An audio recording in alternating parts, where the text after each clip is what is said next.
जयपुर में था और हमारे एआईसीसी सेक्रेटरी मकन साहब ने कंटिन्यू 3 दिन फीडबैक लिया, 2 दिन विधायकों का लिया, 1 दिन संगठन का लिया। एक विधायक से पूछी आपके एरिया में क्या विकास के कार्य हो रहे हैं, सरकारी कार्य प्रणाली, मंत्रियों की कार्य प्रणाली, इसके बारे में खुल के चर्चा हुई और सभी विधायकों ने अपनी अपनी बात रखी, अपने एरिया के विकास की बात रखी। और मेरे ख्याल से और जिस तरह से फीडबैक सभी विधायकों का जो बजट के अंदर इस 2.5 साल के अंदर माननीय मुख्यमंत्री जी अशोक जी के नेतृत्व में अशोक जी से जो जिस विधायक ने लिस्ट दी कि मेरे को ये काम चाहिए, वो सारे काम स्वीकृत हुए। और पहली बार स्वीकृति नहीं हुई, वो धरातल पर काम शुरू हुए हैं और होने जा रहे हैं। तो ऐसा पहली बार हो रहा है कि इतना बड़ा काम आप देखो। चिकित्सा क्षेत्र में बाड़मेर अस्पताल की बात करो, 126 करोड़ तो ये दिए, पीएससी दी, सीएससी दी, 2 पीएससी और 1 सीएससी, एक पहले दी, और सब सेंटर दिए, भर्ती एएनएम जीएनएम की आप देखो, कोई सब जितने खाली सब सेंटर थे सबको भरे गए। इसी प्रकार पानी के क्षेत्र में देखो, ये लिफ्ट कैनाल मोहनगढ़ अब इसके अंदर भी जितना बंद पड़ी थी उन योजनाओं को प्रारंभ करना, जल जीवन मिशन के तहत सारे टेंडर कर दिए। कम से कम इस 2.5 साल के अंदर बाड़मेर के अंदर मेरी विधानसभा की बात करूं तो 80 से 100 नए हैंड ये ट्यूबवेल खुले, कम से कम 500 ट्यूबवेल ये हैंडपम्प ये अभी 2 सालों में खुले।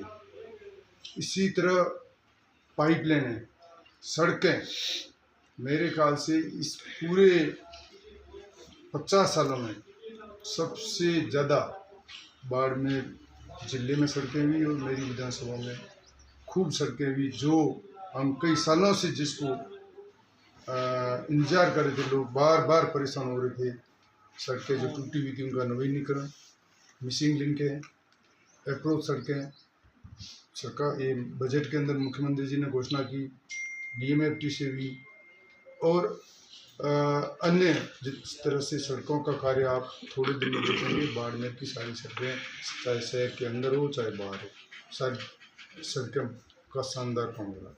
इसी तरह ओवर ब्रिज है, अंडर ब्रिज है, पहली बार 2 ओवर ब्रिज और अंडर ब्रिज बनने। इसी तरह बिजली के क्षेत्र में जीएसएस एक हरियाणा मगरा, उसके टेंडर भी आज अखबार में है। दूसरा लूनू कल्ला में जो स्वीकृत होने जा रहे हैं। पूरे बाड़मेर में बिजली के क्षेत्र में खूब काम हो रहा है, पानी के क्षेत्र में काम हो रहा है, चिकित्सा के क्षेत्र में काम हो रहा है, और चाहे नरेगा में देखो तो दुनिया भर का काम हो रहा है। मतलब कोई ऐसा क्षेत्र नहीं है। आज कोरोना के अंदर जिस तरह से माननीय मुख्यमंत्री जी के नेतृत्व में राजस्थान के अंदर जिस तरह से कार्य हुआ, बाड़मेर के अंदर जो व्यवस्था रही, ऐसी व्यवस्था मेरे ख्याल से भारत में कहीं नहीं होगी। इस तरह माननीय मुख्यमंत्री जी ने कोरोना के अंदर बहुत ही शानदार कार्य किया, लोगों की जाने गई, और जो कोरोना पॉजिटिव थे, चाहे सिटी में जिनका पॉजिटिव आया, उन सबको सरकार पैसे दे रही है। गरीब उनके परिवार में जो भी गया है उनको, बच्चों को, और उनके लिए आर्थिक सहायता घर पहुंचा रही है। सर, आपसे ये भी पूछा गया होगा मंत्रिमंडल विस्तार को लेकर आपकी क्या राय है, जिला अध्यक्ष को लेकर, ब्लॉक अध्यक्ष को लेकर, इन सब बातों पर भी माकन साहब से चर्चा हुई? ये सारी हाईकमान पे छोड़ दी सभी विधायकों ने, जो हाईकमान करेगा वो सबको मान्य होगा, इसलिए इस पर कोई विवाद रहा ही नहीं। सिर्फ एक ही मुद्दा रहा कि वापस 2023 में कांग्रेस की सरकार कैसे बने, उसके लिए ये जो कार्य गए धरातल पे, और जो कार्य बाकी शेष रहे हैं वो माननीय मुख्यमंत्री ने कहा कि आप उसकी लिस्टें दीजिए, मैं वो काम सैंक्शन कर दूंगा, और जो भी है जनता की डिमांड है वो हम पूरी करेंगे।